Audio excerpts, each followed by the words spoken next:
Start. আসসালামু আলাইকুম সবাইকে। ঈদের পরবর্তী আমাদের ক্লাসে সবাইকে স্বাগতম। বেশ অনেকটা সময় পরে তোমাদের সকলের সাথে দেখা। আমি আশা করছি তোমরা সবাই খুব ভালো আছো, আর তোমাদের সকলের দয়ায় আমিও আলহামদুলিল্লাহ অনেক বেশি ভালো আছি। তো আজকে যেহেতু আমাদের ঈদের পরে আমাদের প্রথম ক্লাস, আমার সাথে তোমাদের প্রথম ক্লাস, তো আগে আমি একটু জেনে নেব যে সবার ঈদ কেমন কাটলো। কারণ আমরা একটা দীর্ঘ সময় পুরা একটা মাস সিয়াম সাধনার পরে আমরা ঈদ কাটিয়েছি, এবং ঈদের পরে আজকে আমরা আবার তোমাদের ক্লাসে ব্যাক চলে এসেছি একটা সুন্দর টপিক নিয়ে আলোচনা করার জন্য।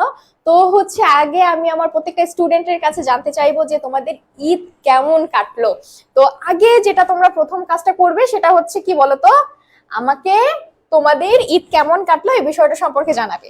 যে আমাদের ঈদ এমন কেটেছে, আমরা পড়াশোনার মধ্য দিয়ে কাটিয়েছি, কিংবা আমরা একটু ঘোরাফেরার মধ্য দিয়ে কাটিয়েছি, কিভাবে তোমাদের ঈদটা কাটলো মেইনলি আগে সেটা আমাকে জানাবে। আর তাড়াতাড়ি তোমরা ক্লাসে জয়েন হয়ে যাবে। আজকে অনেক আড্ডা হবে, আনন্দ হবে, মজা হবে, গল্প হবে।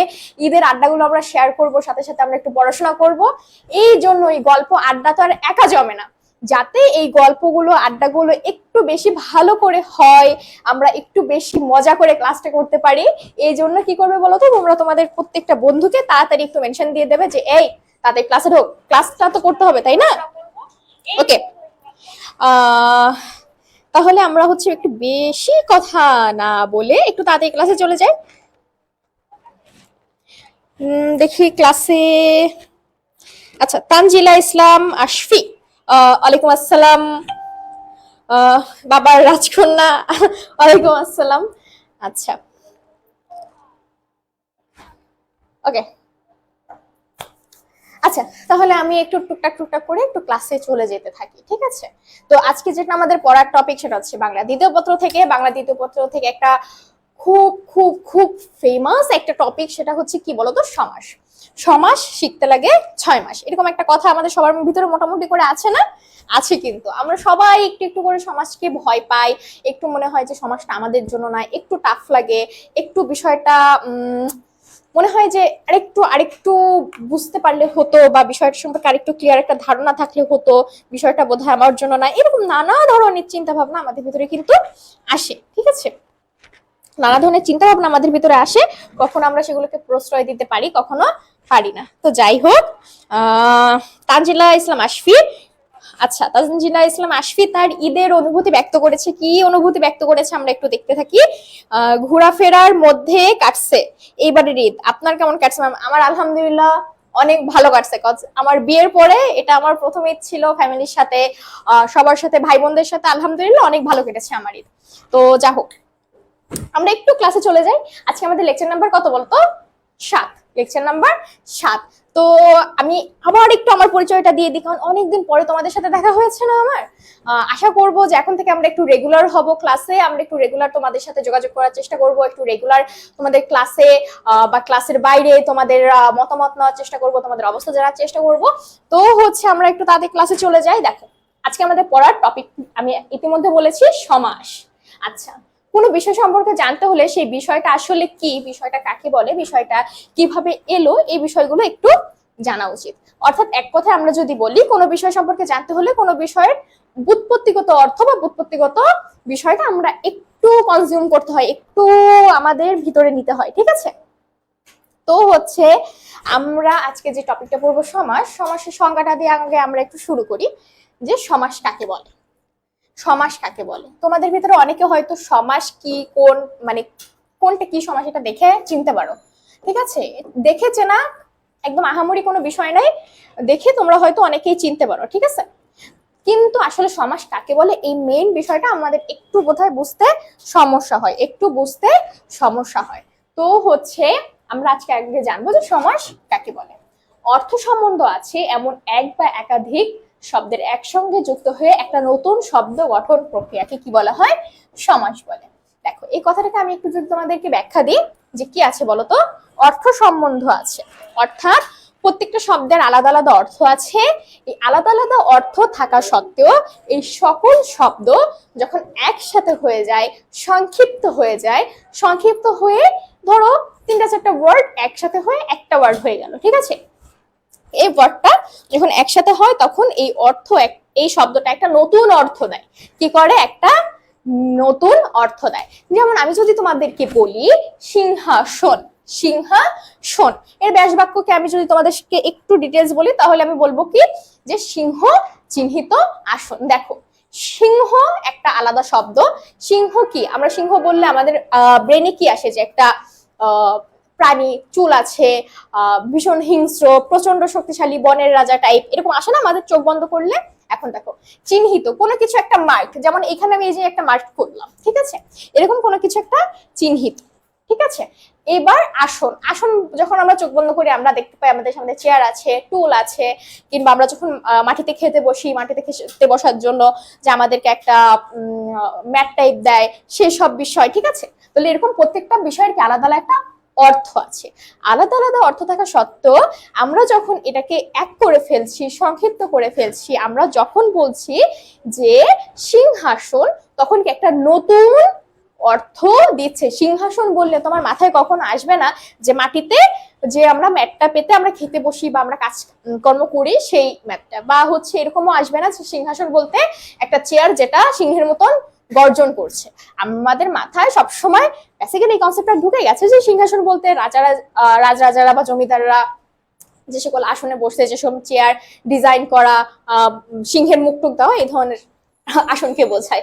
আচ্ছা, ওকে, এখন তোমাদের আমি যে কথাটা বলছিলাম যে অনেকগুলো অর্থ, যেমন সিংহ, চিহ্নিত, আসন, এই সকল অর্থ বা সকল শব্দ মিলে একসাথে একটা ওয়ার্ড হয়ে গেল কি সিংহাসন। এখন এই সিংহাসন শব্দটা কি হলো, সিংহাসন শব্দটা একদম একটা মানে অন্য লেভেলের একটা অর্থ দিল আমাদেরকে। এই যে অন্য লেভেলের একটা অর্থ দেওয়া, এই প্রক্রিয়াটাই হচ্ছে কি বলতো সমাস। এই প্রক্রিয়াটাই হচ্ছে সমাস। ওকে, তো এখন তাহলে আমরা এই জায়গা থেকে কি বুঝলাম, সমাস কাকে বলে? অর্থ সম্বন্ধ আছে, অর্থাৎ অর্থ আছে এমন এক বা একাধিক শব্দের একসঙ্গে যুক্ত হয়ে একটা নতুন শব্দ গঠন প্রক্রিয়াকে বলা হয় সমাস। ঠিক আছে, নতুন শব্দ গঠন প্রক্রিয়াকে বলা হয় হচ্ছে সমাস।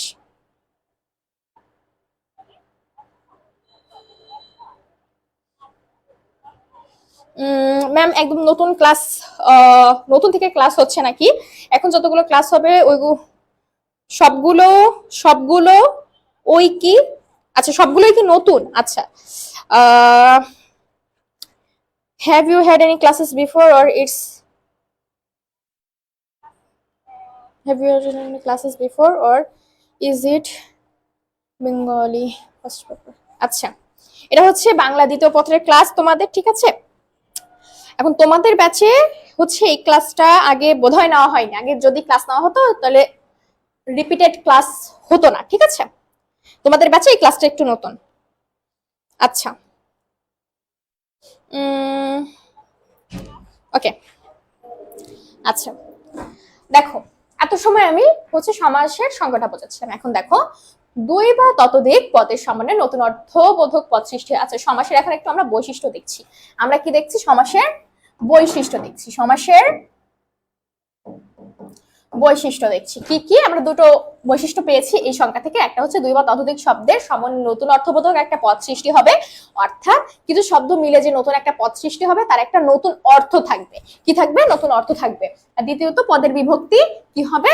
লোপ পাবে। পদের বিভক্তি লোপ পাবে। এখন বিভক্তি কি? বিভক্তি কি তোমরা কি ডিটেলস জানো নাকি জানো না? এই বিষয়টা আমাকে একটু বলতে হবে যে বিভক্তি কি তোমরা জানো নাকি জানো না। কারণ বিভক্তি না জেনে ইন্টারমিডিয়েটে খুব কম সংখ্যক স্টুডেন্ট আসে। তবুও আমরা বলবো হচ্ছে যদি না জানো তাহলে নেক্সটে আমরা তোমাদেরকে বিভক্তির উপর একটা ক্লাস দিব।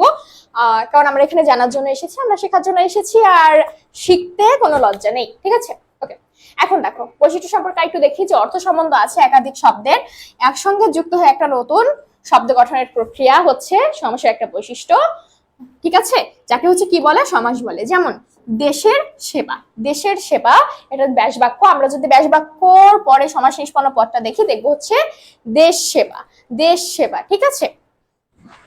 কোন একটা কাজকে হচ্ছে তুমি প্রথমে বোঝাচ্ছ যে তুমি দেশের সেবা বা তুমি একটা তোমার যে মাদারল্যান্ড সেটাকে তুমি হচ্ছে সেবা করতে চাইছো, তার জন্য কাজ করতে চাইছো, কিন্তু তোমার যে ওই যে ওই ওয়েটাকে তুমি বোঝাতে চাইলো যখন আমাদের সমাস নিষ্পন্ন পদ শেষ হয়ে যাবে অর্থাৎ দেশ সেবা, তখন এই বিষয়টা কি একটা কি হয়ে যাবে, একটা নাউনে পরিণত হয়ে যাবে। ঠিক আছে, এখন দেখো দেশের সেবা, এখন একটু দেখো তো, আমরা উপরে একটা কথা বলেছি বিভক্তি লোপ পায়, এখানে দেখো তো র বিভক্তিটা সমাস নিষ্পন্ন পদের কিন্তু নেই। তাহলে আমরা কি দেখতে পেলাম যে সমাস নিষ্পন্ন পদে কখনো কি থাকবে না,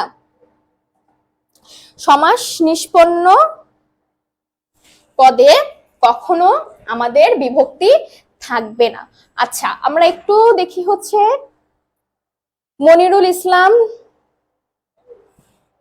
জানমিয়া, মনিরুল ইসলাম, আচ্ছা মনিরুল ইসলাম, আচ্ছা জানলেও একটু রিপিট করেন। আচ্ছা দেখো, বিভক্তির একটা একটা একটা কি বলে, একটা আধা ঘন্টার একটা ক্লাস লাগে, সমাসের ভিতরে যদি বিভক্তি আনতে যাই ক্লাসটা অনেক লেন্দি হবে। আমরা ইনশাল্লাহ চেষ্টা করবো যে বিভক্তির উপরে তোমাদেরকে আলাদা একটা ক্লাস দেওয়ার জন্য, ইনশাল্লাহ আমি তোমাদেরকে প্রমিস করছি। ওকে, পাশাপাশি দুই বা তার অধিক শব্দ থাকতে হবে, এসব শব্দের মধ্যে অর্থসঙ্গতি থাকতে হবে, আর হচ্ছে নতুন শব্দ গঠন করার ক্ষমতা থাকতে হবে। তাহলে আমরা বেশ কিছু বিষয় পেয়েছি যে একটা শব্দে কিন্তু সমাস কখনো হবে না, মিনিমাম 2টা থেকে 3টা শব্দ থাকতে হবে, আর সব শব্দের মধ্যে কি থাকতে হবে, অর্থসঙ্গতি থাকতে হবে। একটা উগান্ডা থেকে, একটা আমেরিকা থেকে, আরেকটা হচ্ছে চায়না থেকে আনলে কিন্তু এরকম হবে না, প্রত্যেকটা ওয়ার্ডের একটা কি থাকতে হবে, অর্থসঙ্গতি থাকতে হবে, নতুন শব্দ গঠন করার ক্ষমতা থাকতে হবে। শুধু ওয়ার্ড আনলাম, সেই ওয়ার্ডগুলো কোনো নতুন শব্দ গঠন করতে পারলো না, বিষয়টা কিন্তু সেরকম না। আমাদের এমন শব্দ আনতে হবে যেখানে নতুন শব্দ গঠন করতে পারে। ঠিক আছে, আচ্ছা দেখি পরে কি বলেছে। এবার আসো হচ্ছে সমাসের প্রকারভেদে। সমাসের প্রকারভেদে, সমাসের প্রকারভেদ নিয়ে অনেকের অনেক দ্বন্দ্ব বর্তমানে সৃষ্টি হয়েছে। কারণ আমরা যখন পড়েছি, আমরা যখন 2018 সালে, হ্যাঁ 2018 সালে যখন আমরা নবম দশম শ্রেণীর বইটা হাতে পাই, তখন আমরা দেখেছি যে সমাস 6 প্রকার। সমাস কত প্রকার? সমাস 6 প্রকার। কিন্তু আমরা আবার যখন কি বলে এটাকে, আমরা আবার যখন তোমাদেরকে পড়ানোর জন্য নতুন করে পড়াশোনা শুরু করলাম, তখন রিসেন্টলি বইয়ে এটা এসেছে যে সমাস হচ্ছে কত প্রকার? সমাস 4 প্রকার। সমাস কয় প্রকার? সমাস 4 প্রকার। ঠিক আছে, তো সেখানে হচ্ছে আমাদের এখানে দ্বিগু সমাস আর হচ্ছে অব্যয়ভাব সমাসটাকে কেটে ছোট করে দেওয়া হয়েছে, অর্থাৎ অন্য সমাসের ভিতরে ঢুকিয়ে দেওয়া হয়েছে। এখন কথা হচ্ছে, তোমরা এখন ইন্টারমিডিয়েটে রয়েছে, এরপরে তোমাদের অ্যাডমিশন আসবে, অ্যাডমিশনের একটা বড় জার্নি হবে। এই বড় জার্নির ভিতরে তোমাদেরকে অনেক খুঁটিনাটি বিষয় সম্পর্কে জানতে হবে। তার ভিতরেও তোমাদেরকে জানতে হবে যে ব্যাকরণের খুঁটিনাটি অস্তিত্ব যেখানে যাচ্ছে সবকিছু। এখন ধরা গেল তোমাদের অ্যাডমিশনে কোথাও প্রশ্ন আসলো যে সমাস কত প্রকার। ঠিক আছে, অনেক আমরা কনফিউজড হয়ে যাই যে কোনটা দিব কোনটা দিব। অনেক বইয়ে এখনো আছে 6 প্রকার, অনেক বইয়ে এখনো রয়েছে হচ্ছে কত প্রকার জানি দেখলাম 4 প্রকার। ঠিক আছে, তো আমাদের ভিতরে কনফিউশন ক্রিয়েট হয়ে যায় যে হচ্ছে আমরা কোনটা দিব। তো হচ্ছে তোমাদের যদি অপশনে থাকে যে 4 প্রকার, তাহলে তোমরা 4 প্রকার দিবা। সরি, যদি অপশনে থাকে 6 প্রকার, তাহলে 6 প্রকার দিবা, আদারওয়াইজ 4 প্রকার দিবা। ঠিক আছে, আচ্ছা এখন দেখো আমরা একটু প্রকারভেদ সম্পর্কে বলি। এখানে আমরা সমাসের 6টা প্রকারভেদ সম্পর্কে আলোচনা করেছি। প্রথমটা হচ্ছে দ্বন্দ্ব, দ্বিতীয়টা দ্বিগু, তৃতীয়টা কর্মধারায় তৎপুরুষ বহুব্রীহি আর অব্যয়ভাব সমাস। এখন আসো আমরা একটু দেখি যে হচ্ছে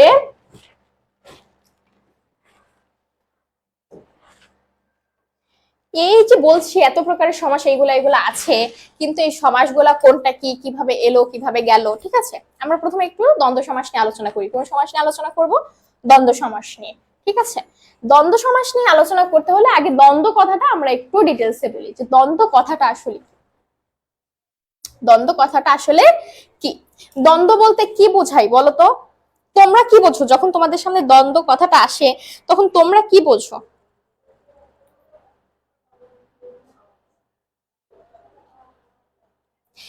ম্যাম, আপনারা যদি প্রতিদিন ক্লাসের পরীক্ষা নিতেন তাহলে পড়ার আগ্রহটা আরো বেড়ে যেত।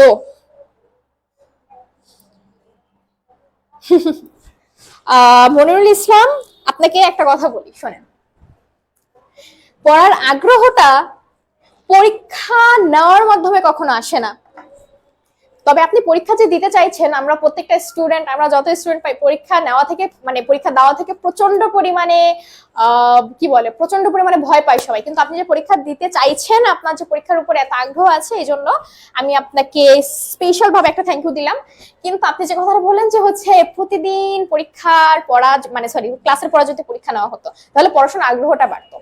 আগে আপনাকে রেগুলার ক্লাস করতে হবে, রেগুলার আপনাকে টপিক বুঝতে হবে, রেগুলার আপনাকে ওই টপিকটা প্র্যাকটিস করতে হবে, তারপরে আপনার পরীক্ষার বিষয়গুলো। আগে থেকে একদম পরীক্ষা পরীক্ষা পরীক্ষা পরীক্ষা পরীক্ষা নিব, পরীক্ষা ভালো করবেন, এই জন্যই তো ক্লাস। আমাদের যখন মনে হবে যে হ্যাঁ এটা পারফেক্ট টাইম আপনাদের পরীক্ষা নেওয়ার জন্য, আপনারা পরীক্ষা দেওয়ার জন্য প্রস্তুত, আপনাদের পরীক্ষা দেওয়ার জন্য আমরা প্রস্তুত করতে পেরেছি, সেই টাইমটা আমরা একের পরে এক তখন পরীক্ষা নিতে থাকবো। কিন্তু আপনার সিলেবাস আছে এতটুকু, ঠিক আছে? এখন আপনাকে একটা পরীক্ষা, মিনিমাম একটা পরীক্ষা নিতে হলে ধরে নেন আপনার প্রয়োজন এই যে এতটুকু সিলেবাস কভার করা।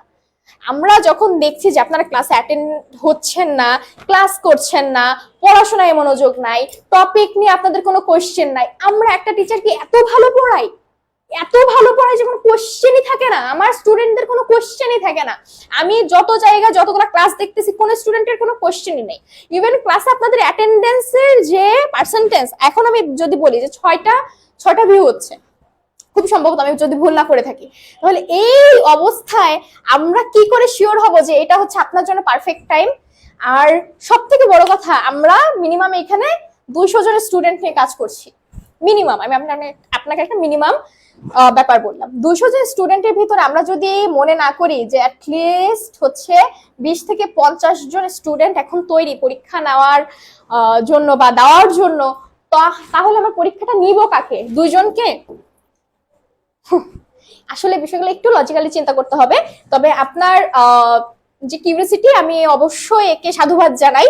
আমরা নিব ইনশাল্লাহ, পরীক্ষা নিব, সামনে পরীক্ষা নিব। আপনি ততদিনে এই যতটুকু সময় পাচ্ছেন পড়াশোনাটার আগ্রহ বাড়ানোর জন্য নিয়মিত ক্লাস করেন ইনশাল্লাহ। আমি আরিফা ম্যাম আপনাকে কথা দিচ্ছি, আপনার পড়াশোনার যতটুকু আগ্রহ প্রয়োজন আপনি রেগুলার একটা সাপোর্ট পাবেন আগ্রহ বাড়ানোর জন্য। আর পাশাপাশি একটু পড়াশোনা করেন, ঠিক আছে? একটু রেগুলার ক্লাস করেন, রেগুলার পড়াশোনা করেন, দেখবেন তখন এমনি ভালো লাগবে, এমনি আগ্রহটা আসবে। আর পরীক্ষার ব্যাপার তো, যখন আপনি একদম টেনশন ফ্রি থাকেন, আপনার মেন্টরিং এর দায়িত্ব তো আমরা নিয়েছি, তো আপনার যখন যখন প্রয়োজন হবে পরীক্ষাটা, আমরা একদম কারেক্ট সময়ে দেখবেন আমরা হাজির হয়ে গেছি প্রশ্নপত্র নিয়ে, ঠিক আছে?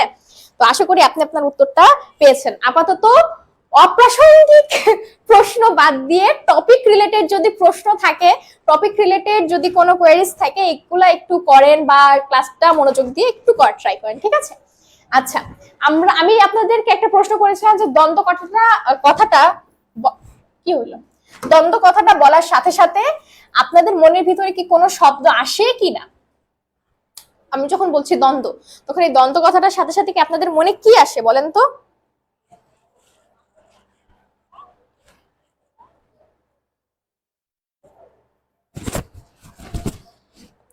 আমি যখন বলি দ্বন্দ্ব, আচ্ছা আমি বলে দিই, দ্বন্দ্ব কথাটা বললে আমাদের মনের ভিতরে সবসময় কি আসে? একটা মারপিটের বিষয় আসে না? একটা মারপিটের মানে মনে হয় যে আচ্ছা রাগারাগি, মারপিট, এরকম একটা বিষয় তো আসে, তাই না? দ্বন্দ্ব সমাসটা ঠিক এরকম, যে যে সমাসে প্রত্যেকটি সমসমান পদের অর্থের প্রাধান্য থাকে তাকে দ্বন্দ্ব সমাস বলে। অর্থাৎ ওই সমাসে যদি 3টা পদ থাকে, ওই 3টা পদেরই আমাদের অর্থ থাকবে। রিপিট করি, ওই সমাসে যদি 3টা শব্দ থাকে, 3টা শব্দেরই একটা বলিষ্ঠ অর্থ থাকবে। ওই সমাসে যদি 2টা শব্দ থাকে, তাহলে 2টা শব্দেরই একটা বলিষ্ঠ অর্থ থাকবে। অর্থাৎ কেউ কারোর দিক থেকে, অর্থের দিক থেকে, মানে কেউ কারোর কাছ থেকে অর্থের দিক থেকে পিছিয়ে বা এগিয়ে থাকবে না। তাহলে কি বোঝা গেল এখান থেকে? কি বোঝা গেল এখান থেকে? দ্বন্দ্ব সমাসের সেই সমাস, দ্বন্দ্ব সমাস সেই সমাস যেখানে 10টা পদ থাকলে 10টা পদের অর্থই আমরা বুঝতে পারবো, কোন পদ অন্য পদের উপরে কিসের জন্য, অর্থের জন্য ডিপেন্ডেন্ট থাকবে না, সেই সমাসকে আমরা দ্বন্দ্ব সমাস বলতে পারি। এখন দেখি একটু উদাহরণটা আমরা একটু দেখি বাবা ও মা। দেখেন তো এখানে কয়টা পদ আছে? একটা পদ, 2টা পদ, মা একটা পদ, বাবা একটা পদ। এখন বলেন তো, আমি যখন বলি মা, আপনি কি তখন মনে মনে চিন্তা করেন বাবা? আমি যখন বলি বাবা, আপনার কি চোখ বন্ধ করলে আপনার মায়ের অবয়টা ভেসে ওঠে না? কিন্তু আমরা যখন বলি মা, তখন চোখ বন্ধ করলে আপনার মনে আপনার মায়ের অবয়টাই ভেসে ওঠে। আমি যখন বলবো বাবা, আপনি যখন বলবেন বাবা, তখন আপনার চোখ বন্ধ করলে আপনার ভিতরে আপনার বাবার অবয়টাই ভেসে উঠবে। অর্থাৎ প্রত্যেকটা পদের একটা কি থাকে? প্রত্যেকটা পদের একটা আলাদা আলাদা অর্থ থাকে, প্রত্যেকটা পদের একটা আলাদা আলাদা অর্থ থাকবে, ঠিক আছে? তাহলে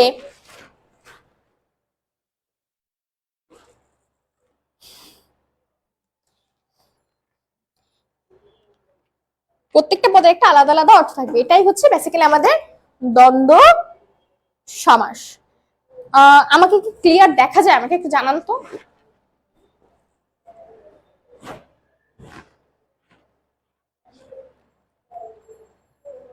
আমাকে কি ক্লিয়ার দেখা যায়?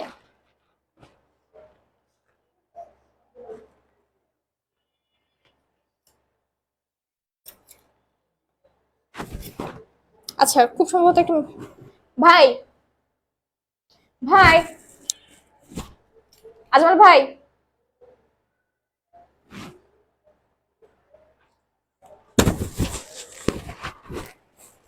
আজমল ভাই, আজমল ভাই,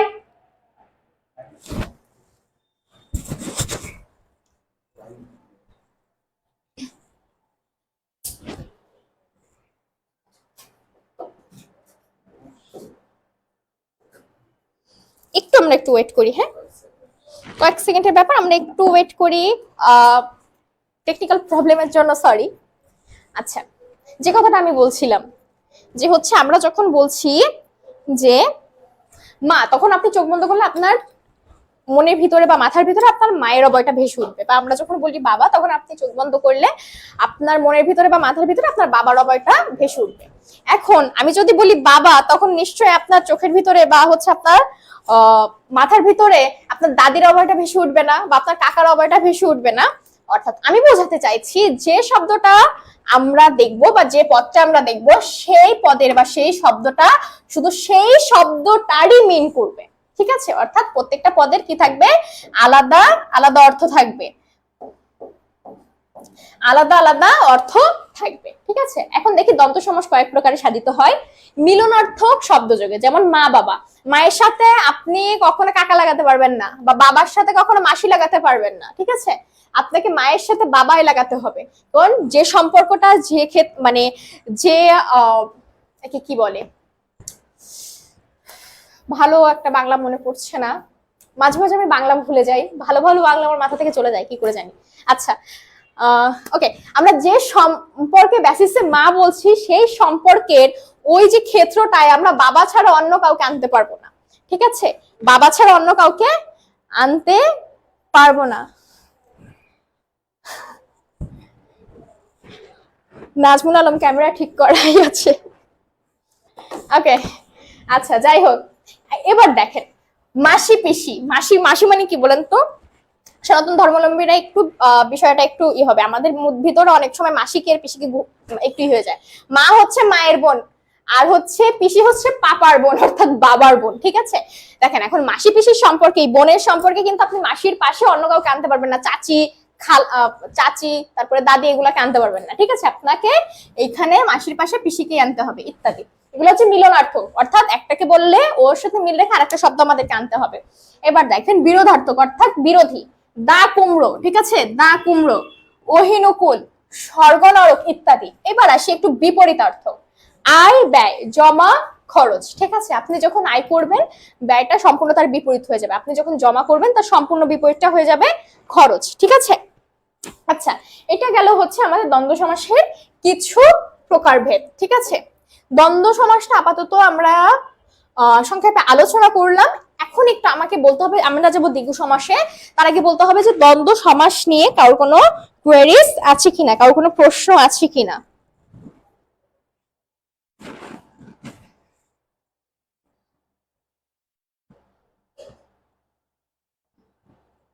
দ্বন্দ্ব সমাস নিয়ে কারোর কোনো প্রশ্ন আছে কিনা?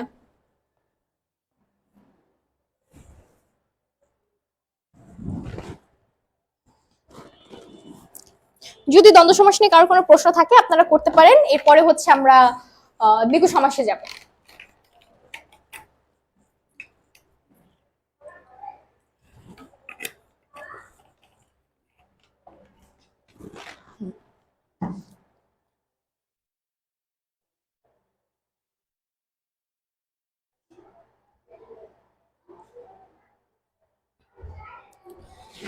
ওকে, কোনো কোশ্চেন আমি পাচ্ছি না, তো সময় বরবাদ, ওই সময় বরবাদ বরবাদ শব্দটা চলে আসছে, দেখেছেন?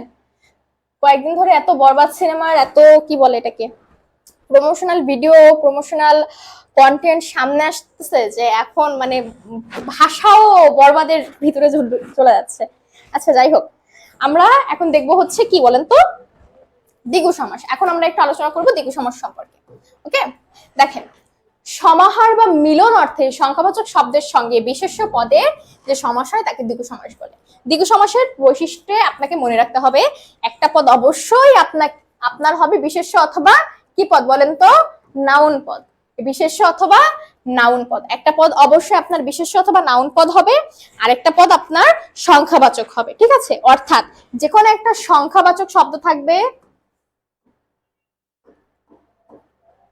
সংখ্যাবাচক শব্দ থাকবে, সংখ্যাবাচক শব্দটার পরে আপনার একটা বিশেষ্য শব্দ থাকবে, বিশেষ্য শব্দ থাকবে, অথবা ইংরেজিতে যাকে আমরা বলি নাউন থাকবে। ঠিক আছে,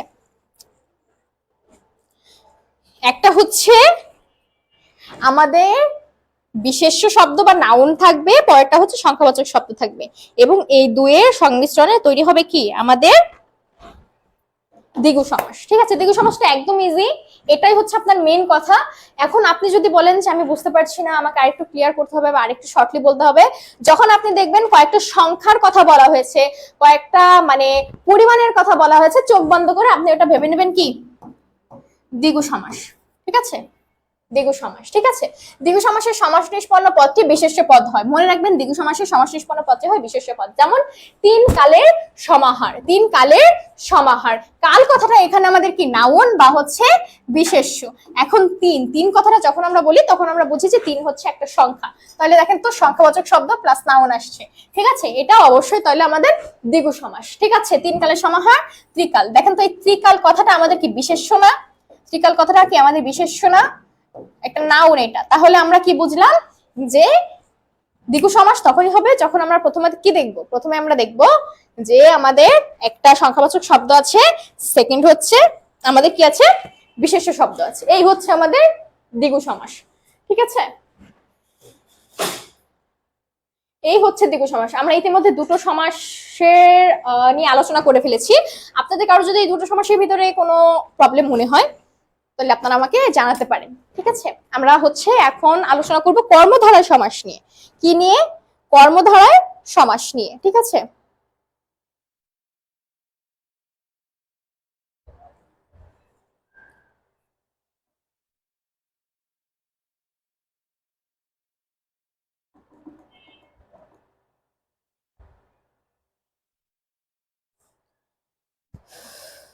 ওকে, আমরা এখন একটু কর্মধারয় সমাস নিয়ে আলোচনা করব। ঠিক আছে, দেখা যাক কর্মধারয় সমাসে আমাদেরকে কি বলেছে।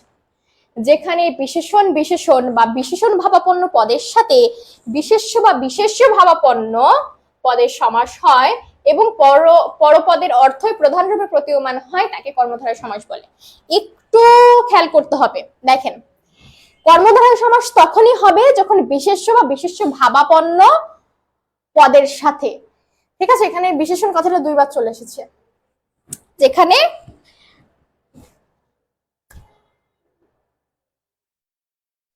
বিশেষণ বা বিশেষণ ভাবাপন্ন। বিশেষণ মানে কি? ইংরেজিতে আমরা বিশেষণকে কি বলি? অ্যাডজেক্টিভ। ঠিক আছে, যেখানে অ্যাডজেক্টিভ বা অ্যাডজেক্টিভের মতো কোনো শব্দ বা পদের সাথে বিশেষ্য বা বিশেষ্য ভাবাপন্ন বা নাউন বোঝায় এমন কোন শব্দের সমাস হয়, এবং সমাসের পরে যে আমাদের নাউন ওয়ার্ডটা রয়েছে অর্থাৎ পরপদ রয়েছে সেটা অর্থই প্রধান রূপে প্রতীয়মান হয়, সেটা আমাদের কি কর্মধারয় সমাস। আরেকটু ক্লিয়ার করি, একটু এটার হচ্ছে একটু উদাহরণ থেকে দেখতে দেখতে যেতে হবে। নীল যে পদ্ম, নীল যে পদ্ম, একটু দেখেন তো, এটা একটু খেয়াল করেন। নীল যে পদ্ম, এখানে কয়টা পদ রয়েছে? একটা, দুইটা পদ রয়েছে। এখন একটু চিন্তা করেন তো, নীল, নীল দ্বারা কি বোঝাচ্ছে? কোনো কিছু একটা রংকে বোঝাচ্ছে। এখন আমরা বিশেষ্য বলতে কি বুঝি, সরি বিশেষণ বলতে আমরা কি বুঝি, বা অ্যাডজেক্টিভ বলতে আমরা কি বুঝি? কোনো কিছুর দোষ, গুণ, অবস্থা, সংখ্যা, পরিমাণ এগুলো তো একটু বুঝি, তাই না? এখন আমরা যখন বলছি নীল, তখন নীল দ্বারা আমরা কি বুঝছি, যে কোনো কিছুর একটা রং বোঝাচ্ছে বা কোনো কিছুর একটা গুণ বোঝাচ্ছে। তখন এই শব্দটা আমাদের কি হয়ে যাচ্ছে, অ্যাডজেক্টিভ, বা ওই যে বাংলায় বিশেষণ বা বিশেষ্য ভাবাপন্ন। আপনাদের আবার এখানে অনেকের অনেক রকমের প্রতিবাদ থাকতে পারে, কেন আমি বাংলার ভিতরে ইংরেজি বোঝাচ্ছি কারণ আপনাদের ইজি হওয়ার জন্য। আমরা অনেকেই দেখা যায় যে নাউন কোনটা দেখলেই বুঝি, প্রোনাউন কোনটা দেখলেই বুঝি, অ্যাডজেক্টিভ কোনটা দেখলেই বুঝি, তারপরে হচ্ছে অ্যাডভার্ব কোনটা দেখলেই বুঝি, কিন্তু বাংলায় কিন্তু এইসব বুঝি না। অর্থাৎ কোনটা বিশেষ্য, কোনটা বিশেষণ, কোনটা সর্বনাম, কোনটা ক্রিয়া, কোনটা এইসব কিন্তু আমরা একটু কম বুঝি। ঠিক আছে, সবার কথা বলছি না, কিছু কিছু লোকের কথা। এই জন্য আপনাদের যাতে একটু মনে থাকে এই জন্য আমি বোঝাচ্ছি। ঠিক আছে, তো নীল কথাটা এখানে কি আমাদের অ্যাডজেক্টিভ, নীল কথাটা এখানে আমাদের অ্যাডজেক্টিভ। নীল যে পদ্ম, পদ্ম কি একটা ফুলের নাম, তাহলে সেটা কি আমাদের নাউন। ওই যে দেখেন তো, তাহলে দুইটা শর্ত পূরণ হয়েছে কিনা, যেখানে বিশেষণ বা বিশেষণ ভাবাপন্ন, বিশেষণ বা অ্যাডজেক্টিভ পদের সাথে বিশেষ্য বা বিশেষ্য ভাবাপন্ন নাউন পদে কি হবে, সমাস হবে, এবং কি হবে, পরপদ। এখন দেখেন পরপদ আর পূর্বপদ আপনাদেরকে একটু দেখাই। আপনি দাঁড়ায় আছেন, আপনার প্রশ্নপত্র আছে, বই আছে, যা আছে সামনে, ঠিক আছে, আপনার হাতের ডান সাইডে যে পদটা, অর্থাৎ এইটা ডান সাইডের যে পদটা, সেটা আমাদের হবে হচ্ছে পরপদ। আরো যদি একদম ক্লিয়ার করি তাহলে হচ্ছে পরে যে পদটা আসে সেটা হচ্ছে পরপদ, আর পূর্বে আপনার হাতের বাম সাইডে যেটা আছে সেটা হচ্ছে আমাদের পূর্বপদ। অর্থাৎ আগে যেটা আসে, পূর্বে যেটা আসে সেটা পূর্বপদ। ঠিক আছে, তাহলে পরপদের অর্থ প্রধান রূপে প্রতীয়মান হয়। এখন আর একটু দেখেন তো আমাদের সমাস নিষ্পন্ন পদটার দিকে খেয়াল করেন। নীল পদ্ম, নীল পদ্ম কি হয় বলেন তো? নীল পদ্ম কোন একটা কি পদ্মের প্রকারকে বোঝাচ্ছি না? এখন দেখেন, এখন নীল পদ্ম পদ্মের একটা প্রকারকে কিন্তু বোঝাচ্ছি। নীল রংটাকে কিন্তু আমি আর জাস্টিফাই করতেছি না, আর বিশেষায়িত আমি করতেছি না এখানে। আমি যা বলবো এখন যেভাবে বলবো, নীল পদ্ম, পচা পদ্ম, গবরে পদ্ম, যা বলি ওটা পদ্ম সম্পর্কে আমি বলছি। তাহলে আমাদের পরের শর্তটা যে হচ্ছে পরপদের অর্থে, এই যে এই শর্তটা, পরপদের অর্থে প্রধান রূপে প্রতীয়মান হয়। তাইলে পরপদ আমাদের পদ্ম ছিল, আর পদ্মের অর্থটাই প্রধান রূপে প্রতীয়মান হয়েছে।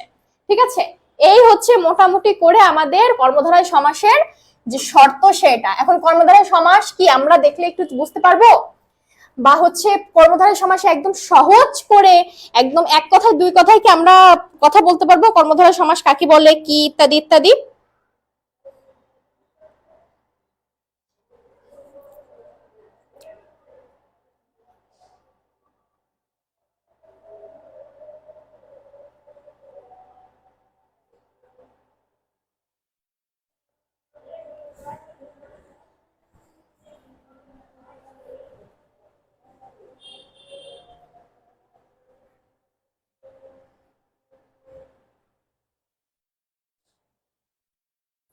একটু আমাকে রেসপন্স করতে হবে যে আপনারা হচ্ছে আমি যে প্রশ্নটা করলাম যে হচ্ছে আমরা যদি বলি যে কর্মধারয় সমাস এক কথায় যদি বলি, বা হচ্ছে এক কথায় একভাবে যদি আমরা একটা আলোচনা করতে চাই, তাহলে আমরা পারবো কিনা, তাহলে আমরা পারবো কিনা? ওকে, আমার স্টুডেন্টরা অনেক জিনিয়াস। এমডি আরমান খন্দকার, আলহামদুলিল্লাহ ভাই ভালো আছি। ওকে, এবার দেখেন দুটি বিশেষণ, এখন একটু আমরা আরেকটু জাস্টিফাই, একটু মডিফাই করি, ঠিক আছে বিষয়গুলোকে। দুটি বিশেষণ পদের একটি বিশেষ্যকে বোঝালে, দুটি বিশেষণ পদে একটি বিশেষ্যকে বোঝালে, যেমন হচ্ছে যে চালাক সে চতুর, এমন না, এমন না যে হচ্ছে, আচ্ছা আরেকটা কথা বলেন, বিশেষণ দিয়ে যে অনেক সময় বিশেষ্যকে বোঝায়, এই বিষয়টা কি আমরা জানি? আমি যদি বলি চতুর লোক, ঠিক আছে, বা অনেক সময় আছে না সুন্দর, সুন্দর কিন্তু অনেকের নাম থাকে, বা এই যে আমি একটু আগে নীল কথাটা বললাম,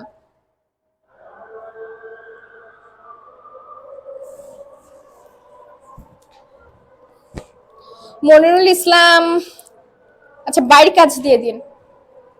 ভাই আমি কি করব সেটা যদি তুমি তোমার ওই পাশ থেকে, ফোনের ওই পাশ থেকে তুমি বলে দাও, তাহলে তো আমার এখানে দাঁড়ানোর কোনো প্রয়োজন নাই, তাই না? বাড়ির কাজ দিব না হচ্ছে তোমাদের কোনো কাজ দিব না, নাকি এক গাদা বাড়ির কাজ দিব, নাকি কি করব সেটা আমার উপরে ছেড়ে দাও না একটু। এত মানে একটু কম বুঝতে হবে, হ্যাঁ, একটু বেশি বুঝলে একটু মানে ওভার হয়ে যায়। স্মার্ট থাকা ভালো, ওভার স্মার্ট হওয়া একটু টাফ, মানে একটু খারাপ জিনিস, ঠিক আছে?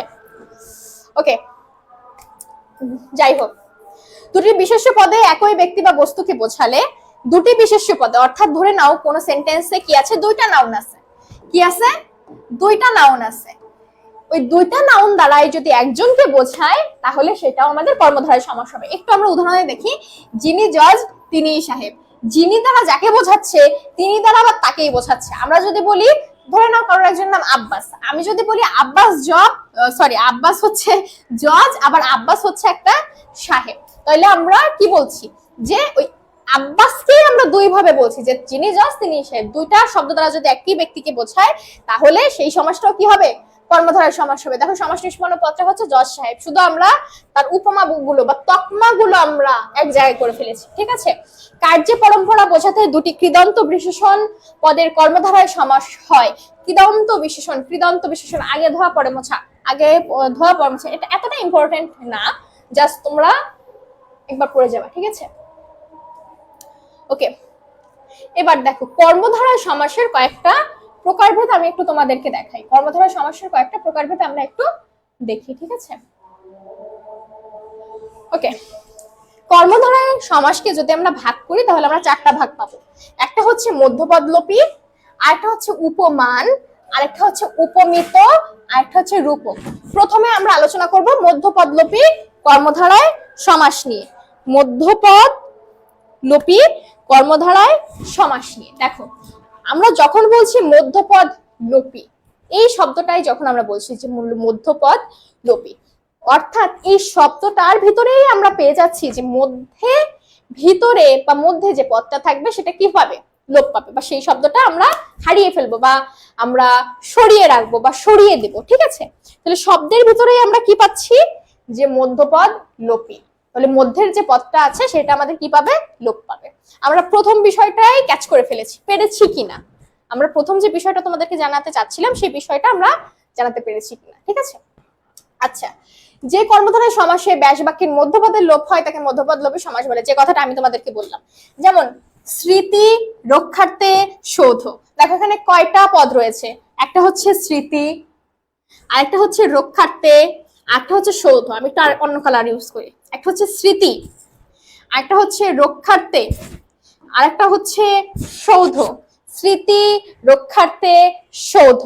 দেখো সমাস নিষ্পন্ন পদে আমাদের গিয়ে এই রক্ষার্থের কথাটা দেখো এখানে নাই হয়ে গেছে।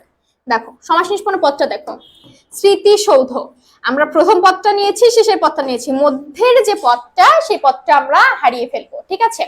ঠিক সেইভাবে আমি একদম শুরুতে তোমাদেরকে যে উদাহরণটা দিচ্ছিলাম, ঠিক আছে, যে সিংহ চিহ্নিত আসন বা সিংহাসন, সিংহাসন, সিংহ চিহ্নিত আসন, ঠিক আছে? এর সমাস নিষ্পন্ন পদটা কি হয়, সিংহাসন। দেখো তো দেখা যায় কিনা, আমি চেষ্টা, এইখানে আর জায়গা নাই লেখার যদিও। দেখো সিংহ চিহ্নিত আসন, দেখো তো প্রথম পদটা সমাস নিষ্পন্ন পদে আমরা কি পেয়েছি, প্রথম পদটা আমরা পাচ্ছি সিংহ, আসন কথাটা পেয়েছি সিংহাসন, সিংহাসন, ঠিক আছে? আমরা এখানে প্রথম পদটা পেয়েছি, লাস্টের পদটা পেয়েছি, যে ভিতরের পদটা বা মধ্যের পদটা সেটা আমাদের নাই হয়ে গেছে। এটাই ম্যাজিক, ভিতরের পদ যদি নাই হয়ে যায়, ঠিক আছে, যে সমাসের ভিতরের পদ নাই হয়ে যাবে সেটাই হচ্ছে আমাদের মধ্যপদলোপী কর্মধারয় সমাস, ঠিক আছে? আরেকটা বিষয় তোমাদেরকে একটু খেয়াল রাখতে হবে, একটা হবে অ্যাডজেক্টিভ আর একটা হবে নাউন, একটা হবে অ্যাডজেক্টিভ আর একটা হবে নাউন, ঠিক আছে? আর কি হবে, কর্মধারয় সমাস হতে হলে পরের যে পদটা, পরপদ, পরের যে পদটা, ওই পদের অর্থই প্রধান রূপে কি হবে, প্রতীয়মান হবে। যে সিংহ চিহ্নিত আসন, সিংহাসন, সিংহাসন বলতে ওই আসনকেই আমরা বোঝাচ্ছি, আসনেরই একটা প্রকারভেদ। কি এটা মাটিতে না, এটা প্লাস্টিকের চেয়ার না, এটা কাঠের চেয়ার হতে পারে, এটা একদম মানে রাজকীয় টাইপ একটা কিছু হবে, ঠিক আছে? তো মধ্যপদলোপী কর্মধারায় সমাস বোঝাতে পেরেছি কিনা, এটা গেল মধ্যপদলোপী কর্মধারয় সমাস, ঠিক আছে? উপমান উপমিত একটু কয়েক মিনিট দেরি করো, আমরা হচ্ছে একটু রূপক কর্মধারয় সমাসটা বলে আসি। আচ্ছা না থাক, আমরা একটু সিরিয়ালি মেনটেন করি, তাই না? পরে আবার তোমাদের মন খারাপ হবে যে কেন সিরিয়াল মেনটেন করলাম না আমরা।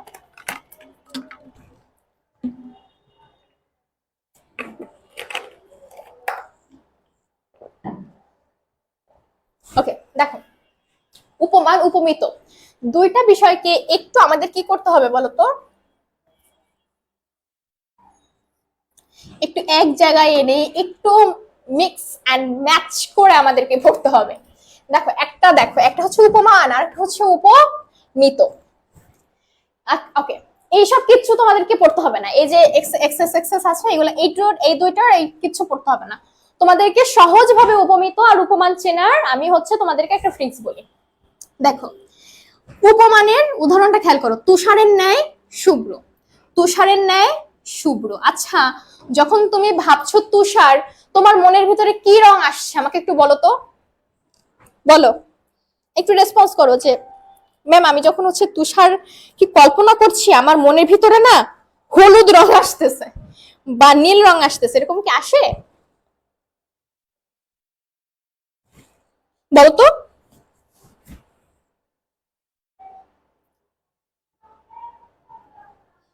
আসে এরকম?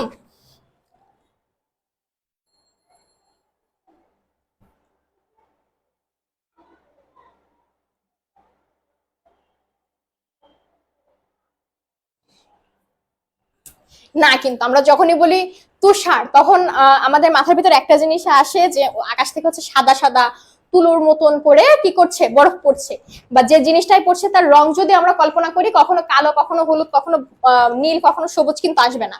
তখন আমাদের ওই একটা রঙই মাথার ভিতরে ঘুরবে, তখন আমাদের একটা রঙই মাথার ভিতরে ঘুরবে, সেটা কি? সেটা হচ্ছে সাদা, সেটা হচ্ছে সাদা। ঠিক আছে, এখন দেখো তুষারের ন্যায় শুভ্র, ঠিক আছে, শুভ্র যখন আমরা বলি, শুভ্র কথাটা কার সাথে যায়? সাদার সাথে যায়।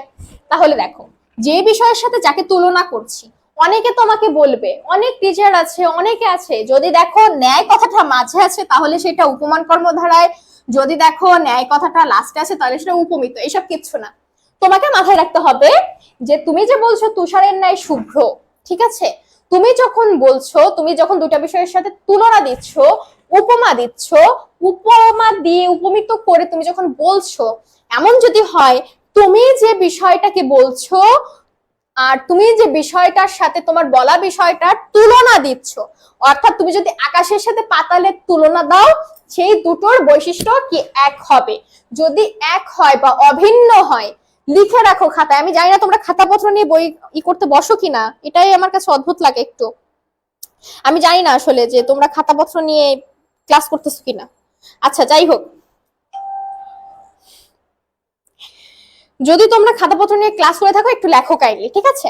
যখন আমরা আমাদের তুলনা বস্তুর সাথে যে বস্তুটা তুলনা দিই, যে বস্তুটার সাথে যে বস্তুটার তুলনা দিই, সেই দুটো বস্তু যদি অভিন্ন হয়, যেমন ধরো এখানে আমরা তুষারের সাথে শুভ্রর কি তুলনা দিচ্ছি না? এখন দেখো, তুষারও সাদা, শুভ্র বলতে আমরা বুঝি সাদা, এরকম যদি কি বোঝায়, অভিন্নকে বোঝায়, অভিন্নতাকে বোঝায়, তখন সেই বিষয়টা হবে উপমান কর্মধারায় সমাস। উপমান কর্মধারায় সমাস। এখন প্রশ্ন আসতে পারে তাহলে উপমিত কি দোষ করলো? আবার এই উদাহরণ থেকে একটু দেখো, মুখ চন্দ্রের ন্যায়, তুমি মুখের সাথে চন্দ্র বা চাঁদের তুলনা দিচ্ছ। এখন তুমি কল্পনা করো তো, যে কোনো একটা মানুষের কল্পনা করো, তোমার প্রিয় মানুষ হতে পারে, তোমার বন্ধু হতে পারে, তোমার মা হতে পারে, তোমার ভাই হতে পারে, বোন হতে পারে, ঠিক আছে, যে কোনো মানুষের একটা কল্পনা করো, তার মুখকে কল্পনা করো যে আচ্ছা এই মানুষটার এরকম এরকম মুখ, ওকে, ঠিক আছে, কল্পনা করছো? আই হোপ কল্পনা করেছো। এখন চাঁদের কল্পনা করো তো, চোখ বন্ধ করে চাঁদকে কল্পনা করো, আই হোপ চাঁদকেও কল্পনা করে ফেলেছো। এখন তুমি দুইটাকে ম্যাচ করো তো, তুমি কার সাথে কার তুলনা দিলে? চাঁদের কি তুমি যে মানুষটার একটা মুখ কল্পনা করলে, চাঁদের কি সে চোখটা আছে, চাঁদের সেই নাকটা আছে, ঠোঁটটা আছে, চুল আছে, কান আছে, আর তোমার মুখটা বা যাই মানুষটার মুখটা তুমি কল্পনা করছো এতটুকু, জাস্ট এতটুকু একটা মুখ, আর চাঁদ কত বড়, ঠিক আছে, 100টা তুমি যদি ওরকম মুখ এনেও বসাও তাহলে কি চাঁদের ওই বড় বিষয়টা কি ফিল আপ হবে? হবে না কিন্তু। তাহলে তুমি যে বিষয়ের সাথে যে বিষয়ের কি দিচ্ছ, তুলনা দিচ্ছ, তুলনা দিচ্ছ, সেই বিষয় দুটো যদি কি হয়, ভিন্ন হয়, তুলনার বা গুণের যদি ভিন্নতা আমরা দেখতে পাই, তাহলে আমরা কি করব, সেটাকে বলে দিব উপমিত কর্মধারয় সমাস। তাহলে আমরা কি শিখলাম? উপমান কর্মধারায় বলেছি যে বিষয়ের সাথে যে বিষয়ের আমরা তুলনা দিচ্ছি, যদি তাদের ভিতরে আমরা অভিন্নতা খুঁজে না পাই, যদি তাদের ভিতরে আমরা অভিন্নতা খুঁজে না পাই, তাহলে সেটা হবে আমাদের উপমান কর্মধারয় সমাস। আর যদি আমরা ভিন্নতা খুঁজে পাই, তাহলে সেটা হবে আমাদের উপমিত কর্মধারয় সমাস। ঠিক আছে, সেটা হবে আমাদের উপমিত কর্মধারয় সমাস।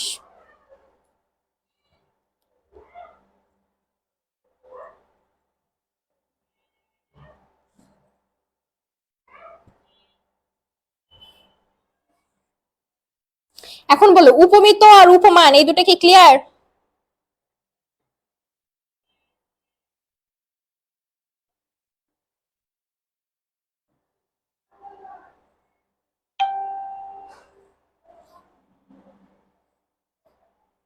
এই দুটো ক্লিয়ার কিনা আমাকে একটু জানাও।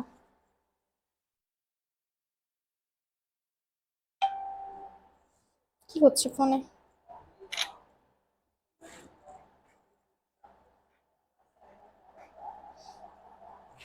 ওকে, এখন দেখো আমি একটু রূপক সম্পর্কে আলোচনা করি। উপমান আর উপমেয়ের মধ্যে অভিন্নতা কল্পনা করা হলে, অর্থাৎ তুমি যে বিষয় দুটোকে কল্পনা করছো বা হচ্ছে কি বলছি, তুমি যে বিষয় দুটোকে হচ্ছে উপমা দিচ্ছ বা এক করার চেষ্টা করছো, সেই বিষয়টাকে যদি তুমি একদম মানে অভিন্নতা জাস্ট তুমি কল্পনা করবা, এই দুইটাই যেরকম একটা বিষয় ছিল কি বলতো, যুক্তিবাদিতা। যুক্তিবাদিতা, আমরা যুক্তি দিয়েছি যে তুষারও সাদা শুভ্রও সাদা, এই জন্য এটা অভিন্ন, এটা উপমান। কিন্তু একটা মুখ আর একটা চাঁদ, মুখ ছোট চাঁদ বড়, মুখের কান আছে চোখ আছে নাক আছে চাঁদের সেগুলো নাই। এখানে আমরা কি বিষয় এনেছি? যুক্তিবাদিতা। এই দুইটা বিষয় আমরা যুক্তিবাদিতা এনেছি, ঠিক আছে? এই জন্য এই দুইটা বিষয়কে আমরা বাদ রাখবো। এখন দেখো, রূপক কর্মধারায় আমাদের যুক্তিবাদিতা কাজ করবে না। আমরা এখানেও একটু দেখি, মন রূপ মাঝি, অর্থাৎ মাঝির সাথে আমরা মনকে এক করে ফেলছি। মন কি ধরা যায়, ছোঁয়া যায়, খাওয়া যায়, পানি দিয়ে খাওয়া যায়, ভাত দিয়ে খাওয়া যায়? আমরা জানি না, আমরা জানি না বিষয়টা কেমন। কিন্তু একটা মাঝি কিন্তু একটা সম্পূর্ণ অবয় আছে, তার তার চোখ আছে, কান আছে, নাক আছে, দাঁত আছে, হাত আছে, পা আছে, সে বৈঠা বায়, তাই না? এখন দেখছি যে আমরা মনকে মাঝির সাথে কি করে ফেলছি, এক করে ফেলছি। এই এক করার সাথে সাথে আমরা এখানে আরেকটা বিষয় করছি কি, এক করার সাথে সাথে আমরা এখানে কোনো যুক্তিবাদিতা খাটাচ্ছি না, ঠিক আছে? যখন তুমি উপমা দেওয়ার সময় কোনো যুক্তিবাদিতা খাটাবা না, তখন সেটা হয়ে যাবে কি, রূপক কর্মধারায় সমাস। ঠিক আছে, রূপক কর্মধারায় সমাস। এই ছিল আমাদের কর্মধারায় সমাস। কারোর কোনো এই কর্মধারায় সমাসের প্রকারভেদে কারোর কোনো সমস্যা আছে কিনা কাইন্ডলি আমাকে জানাবে, ঠিক আছে? কাইন্ডলি আমাকে একটু জানাবা।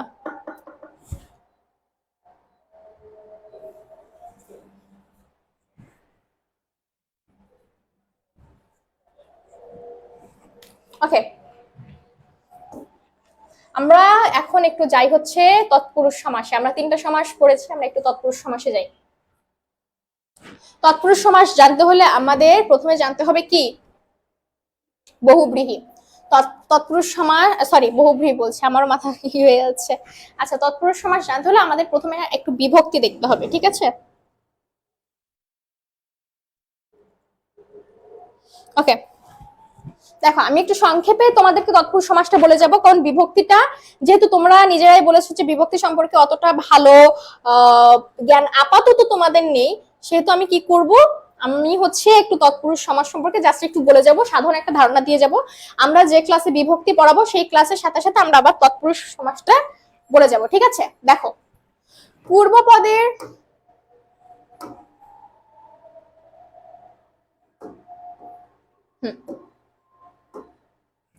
আচ্ছা কি হয়েছে, ওকে তৎপুরুষ। দেখো,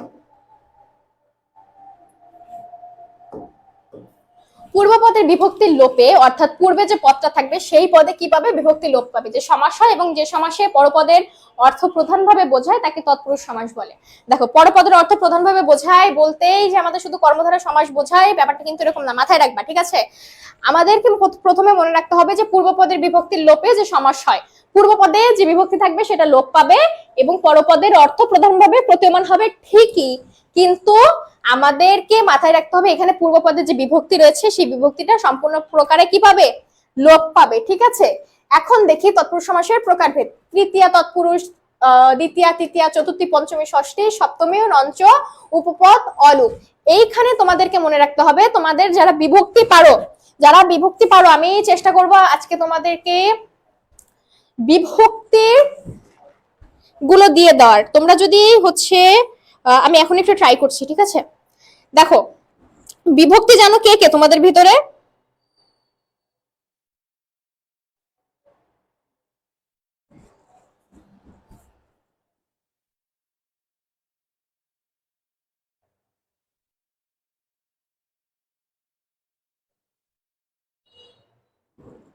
তোমাদের ভিতরে বিভক্তি জানো কে কে?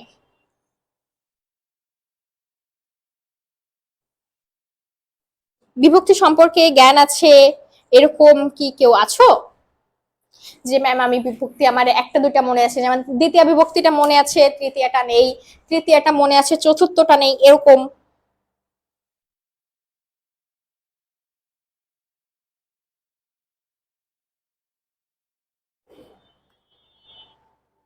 নেটের অবস্থা খুবই খারাপ আমার ফোনে, আমি বুঝতে পারছি না। আচ্ছা, আমরা বিভক্তিটা তোমাদেরকে আমি দিয়ে দেওয়ার চেষ্টা করবো এখনই। আচ্ছা দেখো, এখন একটু আলোচনা করি, ঠিক আছে। যখন দেখবে যে সমাসের পূর্ব পদে দ্বিতীয় বিভক্তি লোপ পেয়েছে সেটা হচ্ছে আমাদের দ্বিতীয় তৎপুরুষ, তৃতীয় বিভক্তি লোপ পেলে সেটা তৃতীয় তৎপুরুষ, ঠিক আছে, সেটা তৃতীয় তৎপুরুষ, ঠিক আছে। যদি চতুর্থ বিভক্তি লোপ পায় তাহলে সেটা চতুর্থী তৎপুরুষ, যদি পঞ্চম লোপ পায় তাহলে সেটা পঞ্চমী তৎপুরুষ। ঠিক সেইভাবে আমরা একইভাবে বিষয়গুলোকে কি করতে পারি বলতো?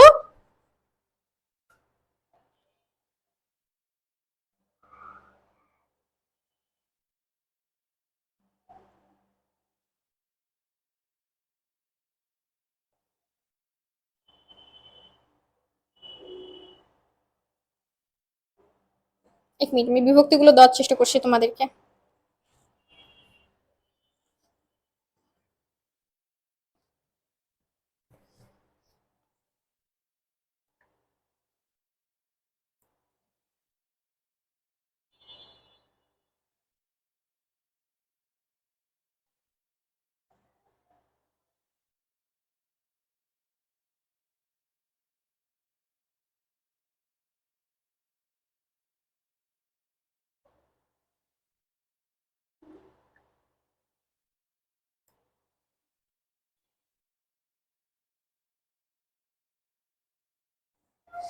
তোমরা যারা হচ্ছে ক্লাসে আছো,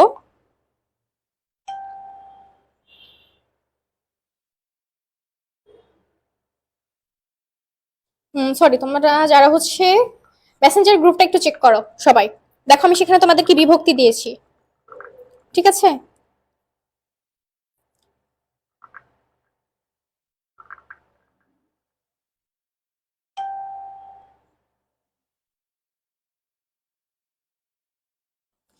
ওকে, দেখো বিভক্তিগুলো দিয়েছি। এখন দেখো তোমাদেরকে হচ্ছে আমি একটু এই বিষয়ে আলোচনা করি যে প্রথমাতে কি রয়েছে, শূন্য, প্রথমাতে শূন্য বিভক্তি, দ্বিতীয়াতে হচ্ছে কে রে, তৃতীয়াতে দ্বারা দিয়া কর্তৃক, চতুর্থীতেও দ্বিতীয়টার মতো, পঞ্চমীতে হইতে থেকে চেয়ে, ষষ্ঠীতে রয়ে, সপ্তমীতে এতে, ঠিক আছে। এখন এই সকল বিভক্তি যখন হচ্ছে যে বিভক্তি আমাদের পূর্বপদ থেকে লোপ পাবে আমরা সেইটাকে সেই বিভক্তির তৎপুরুষ বলে দিব, ঠিক আছে। এটা হচ্ছে একদম ছোট্টখাট্ট আলোচনা বিভক্তির। যদি তোমরা একটা ক্লাস চাও ইনশাল্লাহ আমরা সেই বিষয়ে আবার একটা ক্লাস নিব। এখন দেখো যে কথাটা আমি তোমাদেরকে বলছিলাম একটু ডিটেলস এখানে দেওয়া আছে। দেখো পূর্বপদের দ্বিতীয় বিভক্তি কে রে, দ্বিতীয় বিভক্তি কি কে রে ইত্যাদি লোপ হয়ে যে সমাস হয় তাকে বলে দ্বিতীয় তৎপুরুষ। দুঃখকে প্রাপ্ত, দেখো তো দ্বিতীয় বিভক্তি কি কে, তাহলে দুঃখ কি প্রাপ্ত, যখন আমাদের সমাস নিষ্পন্ন পদে এই বিভক্তি লোপ পেয়ে হয়ে যাবে দুঃখ প্রাপ্ত, তখন আমাদেরকে বুঝতে হবে এটা দ্বিতীয়া বিভক্তি। এটা কোন বিভক্তি? এটা দ্বিতীয়া বিভক্তি। ঠিক আছে, আবার দেখো বিপদকে আপন্ন, বিপদ, বিপদের পাশে কোন বিভক্তি রয়েছে? দ্বিতীয়া। কে রে, তখন পাশে রয়েছে আপন্ন, বিপদ আপন্ন, এখানে কি পেয়েছে? বিভক্তিটা লোপ পেয়েছে, তাহলে এটা তৃতীয়া, দ্বিতীয়া তৎপুরুষ। একইভাবে তৃতীয়ায় দেখো, তৃতীয়াতে আমাদের যে দ্বারা দেয়া কর্তৃক স্বর্ণ দ্বারা মণ্ডিত সমাস নিষ্পন্ন পদে কিন্তু এই দ্বারা কথাটা আর নেই, তখন আমাদের বুঝতে হবে যে কি হয়েছে, আমাদের এখানে তৃতীয়া বিভক্তি লোপ পেয়েছে। ঠিক আছে, এখানে কি হয়েছে? তৃতীয়া বিভক্তি লোপ পেয়েছে।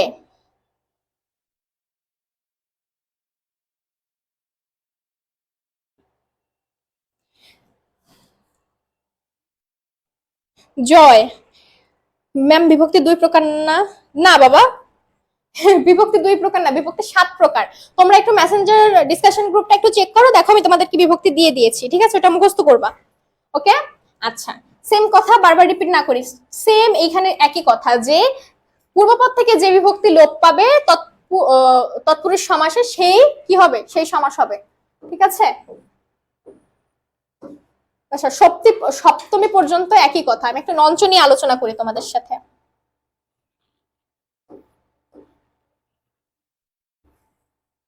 ঠিক আছে,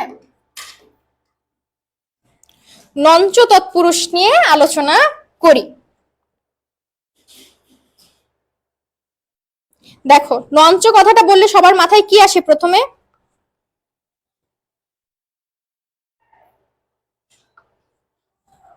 বলতো, যখন বলি নঞ্চ সবার মাথায় প্রথমে কি আসে আমাকে একটু বলতো।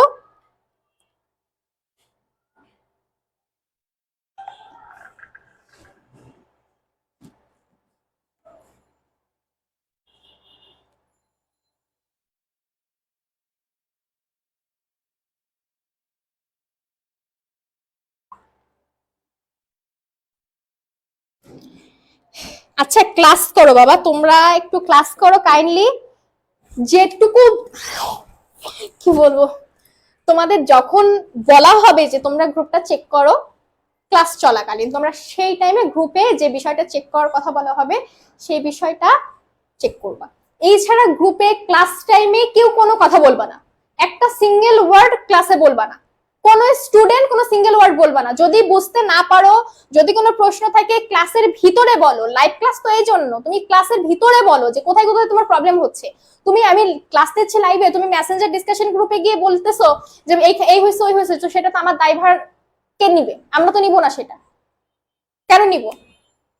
ক্লাস হচ্ছে, যদি কোনো রকমের কোনো প্রবলেম হয় আমাদেরকে বলো, বা তোমার কোনো একটা বন্ধুকে জানাও তুমি ক্লাস দেখতে পারছো না, করতে পারছো না, এই প্রবলেম আছে, আমাদেরকে বলো। ক্লাস চলাকালীন যে তোমরা মেসেঞ্জার ডিসকাশন গ্রুপে একদম মানে ঝগড়াঝাটি করে একদম ফাটাফাটি করে ফেলো, পরে এসে যদি তুমি ক্লাসে না বোঝো, তোমার এখন যে প্রশ্নগুলো তোমার মনে আসছে পরে তো সেগুলো না আসতে পারে, তাই না? এখন আমাকে জিজ্ঞেস করো, আমার কাছ থেকে বুঝে নাও পড়াটা, পরে আবার যদি তোমার মনে হয় যে এই প্রশ্নটা আমাকে জানতে হবে, এই প্রশ্নটা আমাকে বুঝতে হবে, এই জন্য মেসেঞ্জার ডিসকাশন গ্রুপটা, ঝগড়াঝাটি ফাটাফাটির জন্য তো না বাবা। আমাকে জিজ্ঞেস করো কি প্রবলেম, কি বিষয়। ঠিক আছে, আচ্ছা, যে কথা বলছিলাম, নঞ্চ কথাটা যখন আমরা বলি তখন আমাদের ভিতরে কি আসে? নঞ্চ কথাটা বললে আমাদের ভিতরে না বোধক একটা কথা আসে। কি আসে আমাদের ভিতরে?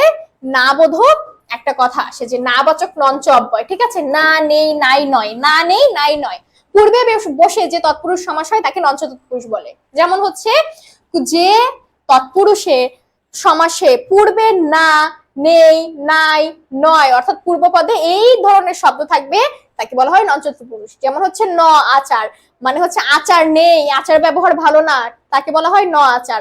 ন কাতর, অকাতর। ঠিক আছে, অর্থাৎ পূর্বে ন, নেই, নাই, নয় ইত্যাদি ইত্যাদি বসে আমাদের যে সমাস নিষ্পন্ন পদটা হবে সেটা সবসময় কি বোঝাবে? একটা নেগেটিভ অর্থ দিবে। তখন সেটা হয়ে যাবে আমাদের নঞ্চ তৎপুরুষ। উপপদ তৎপুরুষ, উপপদ তৎপুরুষ, কিছু কিছু তৎপুরুষ আমাদেরকে একটু মাথায় রাখতে হবে, মুখস্থ করতে হবে। তার ভিতরে হচ্ছে আমাদের অলুক তৎপুরুষ সমাসটা রয়েছে। ঠিক আছে, আর উপপদ তৎপুরুষ সমাসটা রয়েছে। এই সকল সমাসের তোমাদের যে বোর্ড কোশ্চেন গুলো আসে বারবার, বা হচ্ছে দেখবা তোমাদেরকে যে দিয়ে দেওয়া হবে, সেখানে তোমাদের কি আছে? একটা বড় কি বলে একটা বড় চার্টশিটের মতো আমরা দিয়ে দেবো, সেখান থেকে কিছু কিছু সমাস আর কি তোমাদেরকে একটু মেমোরাইজ করে নিতে হবে, ঠিক আছে? আচ্ছা, তৎপুরুষ সমাস গেল। তাহলে আজকে ক্লাসে আমরা কয়টা সমাস দেখলাম একটু বলো তো? আজকে ক্লাসে প্রথমে আমরা শিখেছি হচ্ছে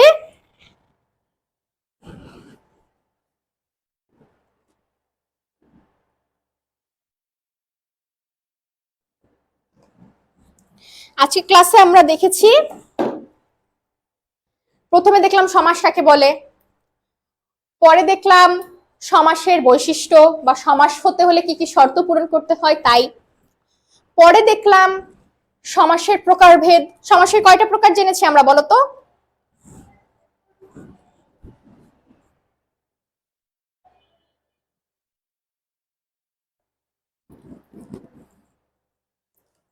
আচ্ছা, আমরা সমাসের আজকে দেখেছি 4টা প্রকারভেদ, কিন্তু আমি যে একদম ক্লাসের শুরুতে বলছিলাম যে সমাস এত প্রকার এত প্রকার, মেইন সমাস হচ্ছে আমরা কত প্রকার দেখিয়েছি বলো তো? আচ্ছা, জয় ম্যাম প্রধানত 2 প্রকার, আমি প্রধানত 2 প্রকার বাবা। আচ্ছা, তুমি বিভক্তি বোঝাতে চেয়েছো বোধহয়। নাম বা শব্দ বিভক্তি আর ক্রিয়া বিভক্তি। নাম বা শব্দ বিভক্তি না 7 প্রকার? আচ্ছা, তাহলে কি তুমি জেনে আমাকে যাচাই করার জন্য প্রশ্ন করেছো বাবা? আচ্ছা, যাচাই করার জন্য যদি প্রশ্ন করে থাকো তাহলে তোমাকে সাধুবাদ জানাই। তুমি যদি আমাকে চাইছো, তুমি যদি এটাও চাও যে হচ্ছে নিজেকে একটু প্রেজেন্ট করতে, তাহলেও তোমাকে সাধুবাদ জানাই, ঠিক আছে? আচ্ছা, যাই হোক, তুমি যেটা জানো সেটা জেনে যদি তুমি খুশি হও তাহলে আলহামদুলিল্লাহ, ঠিক আছে? ক্রিয়া বিভক্তিটা সাধারণত আমরা অতটা দেখি না, এই জন্য আমরা সবসময় নাম বিভক্তিটা নিয়েই আলোচনা করি। নাম বিভক্তিটা নিয়ে আমাদের এখানে দেখো, আমরা যখন বলছি যে হচ্ছে বিভক্তি লোপ পাবে, তৎপুরুষ সমাসে আমাদের বিভক্তি লোপ পাবে, তখন কি আমরা একবারও বলছি যে কোন বিভক্তি লোপ পাবে? তখন কিন্তু সরাসরি আমরা এই 7টা বিভক্তির ভিতরে ঢুকে গেছি, ঠিক আছে? একটু হলেও তো তোমার থেকে আমি বড়, তাই একটু হলেও কোন জায়গায় কোন কথাটা প্রাসঙ্গিক সেই কথাগুলোটা আমি একটু জানি বাবা। ওকে, আচ্ছা, যে কথাটা বলছিলাম, আজকে হচ্ছে আমরা প্রথমে দেখেছি সমাস কাকে বলে, সমাসের বৈশিষ্ট্য, তারপরে হচ্ছে সমাস হতে হলে কি কি শর্ত পূরণ করতে হয়, তারপরে আমরা দেখেছি হচ্ছে সমাসের আমাদের 6 প্রকার আমরা সমাস দেখেছি কি কি সেটা আমরা দেখেছি। এবার আলোচনা করেছি প্রথমে আমরা দ্বন্দ্ব সমাস নিয়ে। আমরা বলেছি দ্বন্দ্ব বলতে আমরা মার কাটারি একটা সম্পর্কে বোঝাই, একদম প্রত্যেকটা পদের আমরা অর্থ প্রাধান্য পাবে, প্রত্যেকটা পদের অর্থ আমরা বুঝবো। দ্বিতীয়ত আমরা দেখেছি দ্বিগু সমাস, যে একটা সংখ্যাবাচক শব্দের সাথে একটা নামবাচক শব্দের সমাস হবে, সেটা হয়ে যাবে আমাদের দ্বিগু সমাস। তৃতীয়াতে দেখেছি আমরা কর্মধারয় সমাস। কর্মধারয় সমাসকে আবার আমরা 4 ভাগে ভাগ করেছি। কি কি? মধ্যপদলোপী কর্মধারয় সমাস, উপমান কর্মধারয় সমাস, উপমিত কর্মধারয় সমাস আর রূপক কর্মধারয় সমাস। আমরা মধ্যপদলোপী কর্মধারায় দেখেছি যে মধ্যের পদ লোপে যে সমাস হবে সেটা হবে আমাদের মধ্যপদলোপী কর্মধারয় সমাস। আমরা উপমান উপমিতে দেখেছি হচ্ছে যে সব বিষয়ের সাথে আমরা তুলনা করছি, ওই তুলনার দুটি বস্তু যদি অভিন্ন হয় তাহলে সেটা হবে আমার উপমান কর্মধারয় সমাস, যদি ভিন্ন হয় তাহলে হবে সেটা উপমিত কর্মধারয় সমাস। এরপরে দেখেছি আমরা রূপক কর্মধারয় সমাস, অর্থাৎ যে দুটো বিষয়ের আমরা তুলনা করছি সে তার যে হচ্ছে সেটা সেখানে যদি কোনো যুক্তিবাদিতা আমরা না খাটাই, কোনো যুক্তি আমরা না আনি, একদম সরাসরি কোনো যুক্তি টুক্তি দিব না, দুইটাকে একই মনে করে ফেলবো, যেমন হচ্ছে মন আর মাঝিকে দুইটাকে আমরা এক করে ফেলেছিলাম, এরকম যদি হয় তাহলে সেটা হয়ে যাবে আমাদের কি রূপক কর্মধারয় সমাস। এরপরে আমরা দেখেছি তৎপুরুষ সমাস। তৎপুরুষ সমাসে আমরা বলেছি যে পূর্বপদের বিভক্তি যখন লোপ পাবে এবং পরপদের কি হবে, পূর্বপদের বিভক্তি লোপ পাবে আর পরপদের অর্থ প্রতীয়মান হবে। এখন বিভক্তি বলতে এখানে আমরা বলেছি যে 7টা বিভক্তি রয়েছে, প্রথম, দ্বিতীয়া, তৃতীয়া, চতুর্থী, পঞ্চমী, সপ্তম। এই বিভক্তিগুলা যখন আমাদের পূর্বপদের সাথে লোপ পাবে তখন আমাদের কি হয়ে যাবে, আমাদের ওই বিভক্তির তৎপুরুষ সমাস হয়ে যাবে। এরপরে আমরা নঞ্চ তৎপুরুষ দেখেছি, আমরা অলুক তৎপুরুষ সমাস দেখেছি, ঠিক আছে? এই ছিল আজকে মোটামুটি করে ক্লাস। আমরা আজকে 4টা সমাস নিয়ে আলোচনা করেছি। এই 4টা সমাস নিয়ে কারোর কি কোনো প্রশ্ন আছে কিনা বা কোনো আলোচনা আরো করতে হবে কিনা, নাকি ক্লিয়ার একটু আমাকে জানাতে হবে। আচ্ছা, আজকে আমরা মোটামুটি করে 4টা সমাস দেখে ফেলেছি। তো এখন হচ্ছে তোমাদের সাথে একটু কথা আছে, আজ তোমাদের আজমাল স্যার তোমাদের সাথে একটু আলোচনা করবে। আমরা একটু আজমাল স্যারকে রিকোয়েস্ট করছি আসার জন্য। একটু তোমাদের সাথে আলোচনা রয়েছে, সেই আলোচনাগুলো একটু করার জন্য।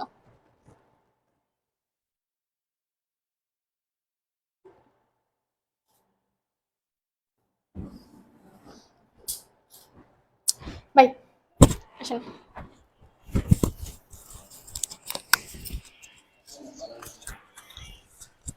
তোমরা আসো না, পালাইছো সবাই? ওকে, ধন্যবাদ এতক্ষণ ধরে যারা ক্লাস করছিল তোমাদেরকে। আলহামদুলিল্লাহ আমরা ঈদের পরবর্তীতে হচ্ছে আজকে শনিবার থেকে ক্লাস কার্যক্রম শুরু করেছি। ইনশাল্লাহ নিয়মিত ক্লাস এখন কিন্তু চলতে থাকবে। এখন কথা হচ্ছে, দেখো আমরা যে তোমাদের ব্যাচটা পড়াচ্ছি, একটা বিষয় সবসময় খেয়াল রাখবা, তোমরা নতুন কোনো জায়গায় যদি যাও তখন কিন্তু আলটিমেটলি তুমি কোনো রাস্তা ভালোভাবে চিনবা না, তাই না? চিনতে হলে তোমার কি করতে হবে বলো? তুমি যদি একজনকে জিজ্ঞেস করো যেখানে রাস্তা কিরকম কি, তুমি যদি মুখস্থ করো রাস্তা, তাহলে তুমি রাস্তা চিনতে পারবা না। রাস্তা তখনই চিনতে পারবা যখন তুমি সে রাস্তাগুলো অনুসরণ করে সে জায়গাটা ঘুরবা, রাইট? সেই জন্য যারা আমাদের ব্যাচটাতে ভর্তি নতুন হচ্ছ বা হয়েছো, আমরা কিন্তু সবকিছু তোমাদের বলি কি কি দিব, তারপর ওই বিষয়টার উপর আবার বারবার তোমরা প্রশ্ন করো কিছুক্ষণ পরে, মানে এত ধৈর্যহারা হলে তো হবে না ভাইয়া। তোমাদের চেয়ে তোমাদের তোমরা নিজেদের প্রতি যতটা কনসার্ন, তার চেয়ে আমরা তোমাদের প্রতি বেশিটাই কনসার্ন। হয়তোবা বলতে পারো এটা তো সবাই বলে বা এটা তো মোটামুটি বলার কথা না, বিষয়টা এরকম না। এখানে কয়েকটা বেসমেন্ট আছে। একটা হচ্ছে তোমাদের ব্যাচটা তো আমাদের শেষ করতে হবে, রাইট? আমাদের অনেক ব্যাচ আবার চালু হবে, তো সবকিছু তো আমরা একসাথে পারবো না। তো সেক্ষেত্রে আমাদের অবশ্যই সেই চিন্তাটা আছে যে তোমাদেরকে যেভাবে হোক আমরা খুব সুন্দর করে সবকিছু শেষ করাবো। তো এই জন্য ধারাবাহিকভাবে একটু ধৈর্য ধরে থাকো, তোমরা সবই পাবা, সবকিছু পাবা। লেকচার শিট বলো বা তোমার হচ্ছে এই যে ক্লাসের হচ্ছে টাস্ক বলো, মডেল টেস্ট বলো, যখন যেটা প্রয়োজন আমরা আমাদের থেকেই দিব। যেমন তোমাদের ধরো মনে করা হচ্ছে রুটিনের কথা বললাম, ওকে, যে এখন আজকে হচ্ছে রুটিন দিব। এখন আজকে রুটিন দেওয়ার কথা বলছি, এখন তোমরা যদি 7টা থেকে সন্ধ্যা মেসেজ করতে থাকো স্যার রুটিন কই, আবার 8টায় দা রুটিন কই। আরে ভাই আমরা তো বলছি রুটিন দিব, তার মানে ক্লাস তো আগামীকালকে হবে, তা আগামীকালকের আগ পর্যন্ত একটু ওয়েট করো না, ঠিক আছে? তাহলেই তো হয়ে যায়, রাইট? সেই বিষয়টা একটু অবশ্যই ফলো করবা। আর যারা নতুন ফেসবুক চালাও, অনেকে আছে ফেসবুকে আগাগোড়া কিছুই বোঝো না, অথচ ফেসবুক অনেক আগে থেকেই চালাও। দেখো ক্লাসে যদি তোমরা যুক্ত হতে না পারো, একটা সিস্টেম তোমাদের শিখিয়ে দিই। আজকে ক্লাসটা দেখবা, ওখানে লেখা আছে বিডি ল্যাব এডুকেশন, মানে পেজ থেকে নেওয়া হয়েছে। তো আমি কিন্তু সেটা ভয়েসে বলছি, ভয়েস দেখার পরও অনেক মেসেজ হওয়ার পরে বলতেছে স্যার ভয়েস কই। যাই হোক, সিন অথচ তুমি করছো, একটা স্টুডেন্টের কথা বলছে। তো যেটা করবা, সরাসরি পেজে গেলেই কিন্তু তুমি লাইভ ক্লাসটা পেয়ে যাও। লিঙ্কে ক্লিক করলে যদি ক্লাস না আসে, সরাসরি পেজে যাবা, ক্লাসগুলো পেয়ে যাবা খুব সহজেই। পেজে গেলে দেখবা লাইভ ক্লাস চলতেছে, গেল এটা। গ্রুপ থেকে যদি ক্লাস না হয়, তুমি যদি লিঙ্কে ক্লিক করলে না আসে, তাহলে তুমি সরাসরি গ্রুপে চলে যাও। একভাবে না হলে আরেকভাবে ট্রাই করো। তুমি একভাবে পারতেছো না, তুমি গ্রুপ একদমই করে দেন। তোমার ভুলের কারণে মানে এখানে অনেক স্টুডেন্টদের সমস্যা হচ্ছে, আমাদেরও প্রবলেম হচ্ছে। আবার যারা হচ্ছে ফেসবুক লাইট ইউজ করো, তারা কিন্তু এই মেসেজ লিঙ্কে ক্লিক করলে, মানে ক্লাসে ক্লিক করলে ক্লাস আসবে না। তো এই জন্য দয়া করে সব একটু মেসেঞ্জার ইনস্টল করবা, তাহলে খুব ইজিলি ক্লাসগুলো করতে পারবা, ঠিক আছে? আরো একটা বিষয় হচ্ছে ক্লাসের ব্যাপারে। দেখো আমাদের এই কোর্সটা কিন্তু 5 মাস 6 মাসের না, অন্যান্য প্ল্যাটফর্মে আমরা একটা লেন্দি টাইম তোমাদের সাথে আগাতে চাই। তো এই জন্য ক্লাসগুলো ওভাবে ধারাবাহিকভাবে মেনটেন করে কিন্তু আমরা দিব। এখন 5 মাসে তোমরা যদি ওভাবে যে অনেকগুলো ক্লাস, তাহলে 5 মাসে আমাদের কিন্তু শেষ করে দিতে পারে, ঠিক আছে? বুঝতে পারছো? সেই জন্য অনেক দূর পর্যন্ত যেতে হলে ওইভাবেই তো আমাদের সবকিছু মেনটেন করতে হবে, রাইট? সো যার জন্য তোমাদের ফুল সিলেবাস ধারাবাহিকভাবে সবই পড়াবো। পিছনে যে ক্লাস হয়েছে সেগুলো সব পাবা। যেমন সমাস, এখন তুমি অনেকে আছে যে পিছনে ক্লাস হয়েছে এই জন্য আজকে তোমার পিছনে ক্লাসগুলো কভার করতে পারো না, এই জন্য আজকে ক্লাসটা করছো না তুমি। কিন্তু দেখো আজকে ক্লাসটা সমাস কি আর ক্লাস হয়েছে? কখনো হয় না। তবে নতুন একটা টপিক, তো তুমি এটা কেন বাদ দেবা? ঠিক আছে? তো এরকম দেখছি আমি ক্লাস মানে রেখে তোমার শুধু গ্রুপে মেসেজ করতেছো। এবং একটা স্টুডেন্ট আমার কাছে শীটের ব্যাপারে কথা বলে, স্যার শীট। আরে ভাই তুই ক্লাস কর, শীট তো স্যার শীট কিভাবে দেবেন? যেখানে আমি কিন্তু ভর্তি হওয়ার আগেও প্রত্যেকটা স্টুডেন্টকে বুঝিয়ে দিই যে আমাদের কি কি ফ্যাসিলিটিস আছে। এরপর ভর্তি হওয়ার পরও আমরা কিন্তু সব ইন্টারফেস দেই, যে প্রত্যেকটা লিঙ্কের কাজ কি, রেজিস্ট্রেশন লিঙ্ক, প্রাইভেট লিঙ্ক যেখানে ক্লাস হবে, মেসেঞ্জার লিঙ্ক যেখানে বিভিন্ন প্রশ্ন করা যাবে, আমরা তথ্যগুলো দিব, ড্রাইভ লিঙ্ক যেখানে লেকচার শিট দিব। এতবার বলার পর একই প্রশ্ন আবার এসে বারবার বলা।